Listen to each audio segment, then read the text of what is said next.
बोलिए वृंदावन बिहारी लाल की जय। राधे अलबेली सरकार की जय। प्रिय दर्शकों नमस्कार, मैं आशीष कुमार तिवारी आज से आपको ब्रज के भक्तों को उनकी दिनचर्या क्या थी, उनकी भक्ति कैसी थी, वो ब्रज में उनकी रहनी कैसी थी, उनको लेके आज से आपको नित्य प्रतिदिन एक एक भक्तों की जीवनी आप लोग के सामने प्रस्तुत करूंगा और आप प्रेम से उसको सुनिए, ग्रहण करिए, मंथन करिए एवं उसको सुन के अपनी रहनी को भी वैसे बनाइए। शायद श्यामा श्याम की कृपा आपके ऊपर भी जल्द ही हो जाए। तो आज इस श्रृंखला की कड़ी में सर्वप्रथम हम ब्रज के भक्तों की इस सीरीज में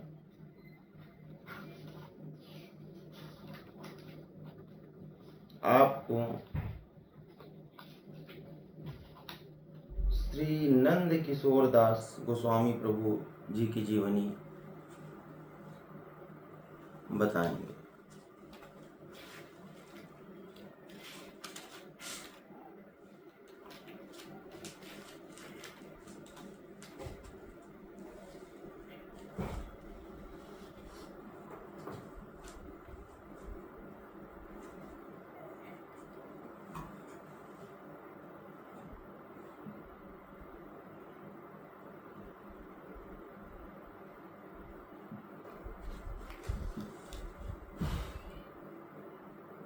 श्री नंद किशोर दास गोस्वामी प्रभु श्रृंगारवट की पे रहते थे। श्रृंगारवट वृंदावन बंग देश के बांकुड़ा जिले के पुरुणिया पाट के श्री रसिकानंद प्रभु के कनिष्ठ पुत्र श्री नंद किशोर दास गोस्वामी श्री श्रीमन नित्यानंद प्रभु की 7वीं पीढ़ी में थे।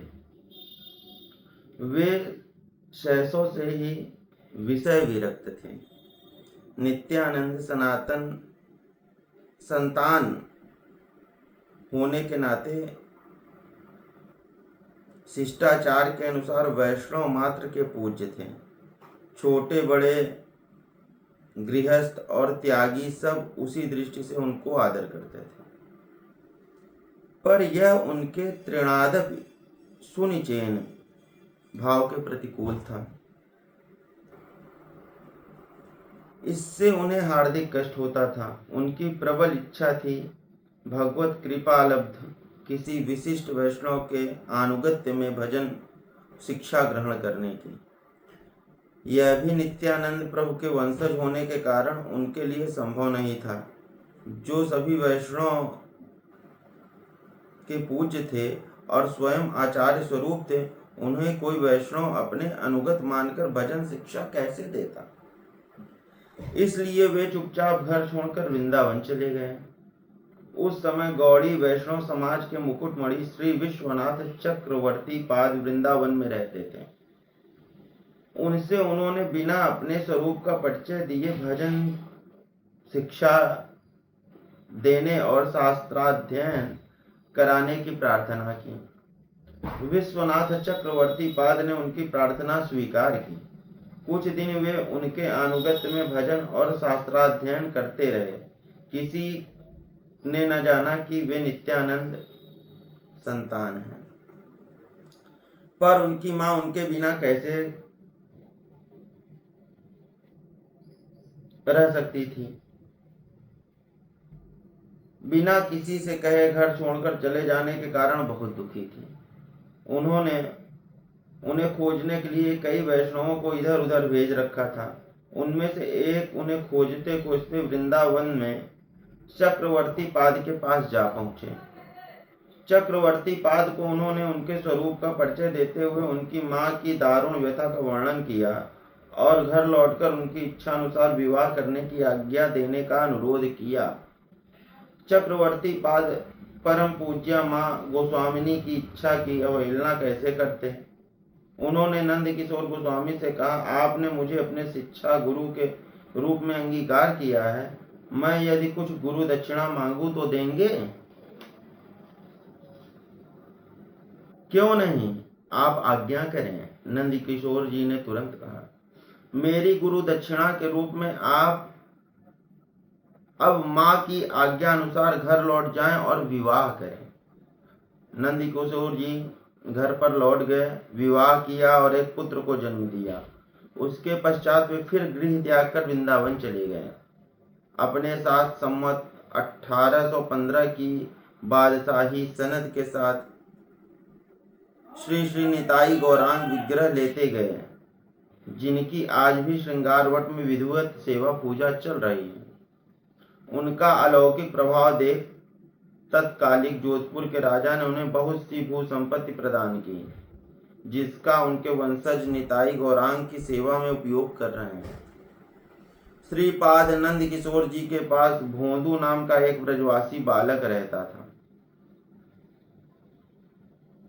जो उनकी गैयों की देखभाल करता था। उसे लोग भोंदू इसलिए कहते थे कि उसे छल कपट और चतुराई छू कर भी नहीं गए थे।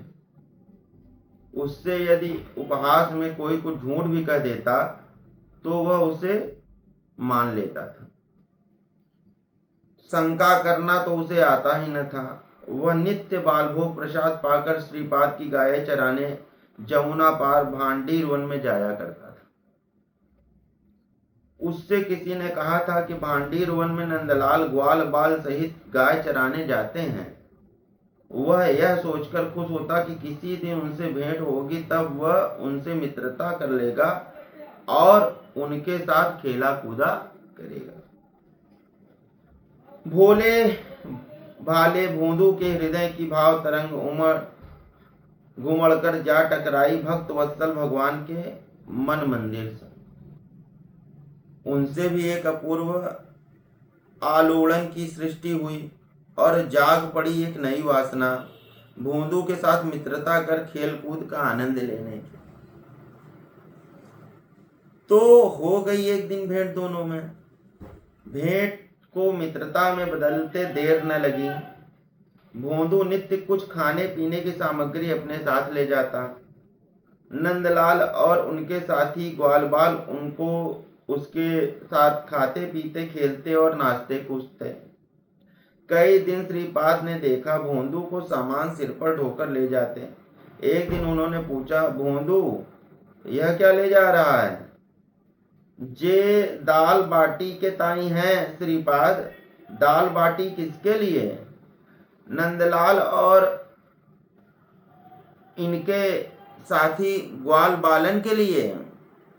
हम सब मिलके रोज दाल बाटी बनावे हैं। नंदलाल, कौन से नंदलाल रे? बेई बंसी वाले जो भांडीर वन में गैया चरावे हैं। बंसी वाले भांडीर वन में गैया चरावे हैं? अच्छा बता तो उनका मुखारविंद और वेशभूषा कैसी है? वे बड़े मलूक हैं, सिर पर मोर मुकुट धारण करे हैं, कानन में कुंडल, गले में वनमाला धारण करे हैं और पीले रंग की ओढ़न ओढ़े हैं। सच में बड़े मलूक लगे हैं। श्रीपाद आश्चर्यचकित नेत्रों से भोंदू की ओर देखते रह गए। उन्हें उनकी बात का विश्वास ही नहीं हो रहा था, पर वे विश्वास किए बिना रह भी नहीं रहे थे, क्योंकि वे जानते थे भोंदू झूठ नहीं बोलता। उन्होंने कहा, अच्छा भोंदू, एक दिन नंदलाल का उनके साथियों को यहाँ ले आना। उनसे कहना श्रीपाद के यहाँ आपका दाल बाटी का निमंत्रण है। वे आएंगे ना? आवेंगे क्यों नहीं। मैं विनती करके बिनु को ले आऊंगा। भोंदू ने खुश होकर कहा। उस दिन भांडीर वन जाते समय भोंदू सोच रहा था, आज नंदलाल से श्रीपाद के निमंत्रण की कहूंगा तो वह कितना खुश होंगे। पर जब उसने उनसे निमंत्रण की बात कही तो वे बोले, हम काऊ को तो नाय जा खामे। भोंदू का चेहरा सुस्त पड़ गया। उसने कहा, नाय नंदलाल तो को चलनो पड़े गो, मैंने श्रीपाद से कह दी है, मैं तो ले जाऊंगो। नाय हम नाय जाएं, हमको श्रीपाद सो कहा करनो। नंदलाल ने गर्दन हिलाकर मुंह बिचकाते हुए कहा। भोंदू रोज करना नहीं जानता था, पर उस समय उसे रोज आ गया। उसने नंदलाल से कुछ नहीं कहा, पर वह अपनी गैयों को अलग कर कहीं अन्यत्र जाने लगा। जैसे वह नंदलाल से कह रहा हो, तूने श्रीपाद से कुछ नहीं करना तो मुझे भी तुझसे कुछ नहीं करना, बस हो चुकी मेरी तेरी मैत्री। वह थोड़ी दूर ही जा पाया था कि नंदलाल ने पुकारा, भोंदू ओ भोंदू, नेक सुन जा। भोंदू क्या अब सुनने वाला था। वह और भी तेजी से गैयों को हाँकने लगा। भोंदू सुनने वाला नहीं था तो भगवान भी उसे छोड़ने वाले कब थे। वे भागे उसके पीछे पीछे। वाह रे ब्रज के भगवान, तुम्हें भगवान कहते भी वाणी ले जाती है। भगवान तो अनंत कोटि ब्रह्मांड की सृष्टि स्थिति और प्रलय करता है। ब्रह्मा विष्णु और महेश जिनके अंश भी हैं, वे क्या किसी व्यक्ति के पीछे ऐसे भागते हैं जैसे उनकी उससे कोई अपनी गरज अटकी हो, जैसे उसके रूठ जाने से उनका त्रिलोकी का साम्राज्य छिन जाने वाला हो। पर वे जिसके पीछे भागे वह भाग कर जाए कहाँ। नंदलाल जा खड़े हुए भोंदू का रास्ता रोककर उसके सामने और बोले, सुने ना है। उनका स्वर ऊंचा था पर उसमें विनय का भाव था। भोंदू ने उनके नेत्रों की ओर देखा तो वे सजल थे। उसने कहा, कहे मैं कहूँ श्रीपाद को निमंत्रण अस्वीकार ना करूँ, मैं तो कहूँ मैं श्रृंगारवट ना जाऊंगो। तू तो भोरो है, जाने ना श्रृंगारवट राधा रानी को ठौर है। हुआ दाऊ दादा कैसे जाएगो, मेरा सखा कैसे जाएंगे। श्रीपाद को यही आवनो होएगो, अपने माथे पे सामग्री लेके वे अपने हाथ से दाल बाटी बनावेंगो तो हम पाएंगे। भोंदू प्रसन्न हो गया। उसने उसी प्रसन्न मुद्रा में श्रीपाद से जाकर सब कुछ निवेदन किया। श्रीपाद दूसरे दिन प्रचुर सामग्री अपने मस्तक पर वहन कर भांडीर वन ले गए। वे रामकृष्ण और ग्वाल बालों के साथ उनके क्रीड़ा विनोद देखकर कृतार्थ हुए। थोड़ी देर में सब कुछ अंतर्हित हो गया, तब वे मूर्छित हो भूमि पर गिर पड़े। उस समय उन्हें आदेश हुआ, अधीर न हो, घर जाओ और मेरी लीला स्थलियों का वर्णन करो। इस आदेश का पालन कर श्रीपाद ने श्री वृंदावन लीलामृत और श्री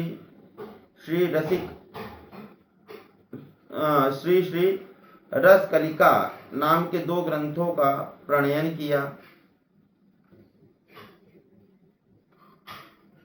धन्यवाद। आपका आज आपने श्री नंद किशोर दास गोस्वामी प्रभु और भोंदू जी की कथा सुनी। कल आपको इस कड़ी में श्री हरिदास बाबा जी की, जो वृंदावन में रहते थे, उनकी जीवनी भी सुनाएंगे। धन्यवाद के साथ पंडित आशीष कुमार।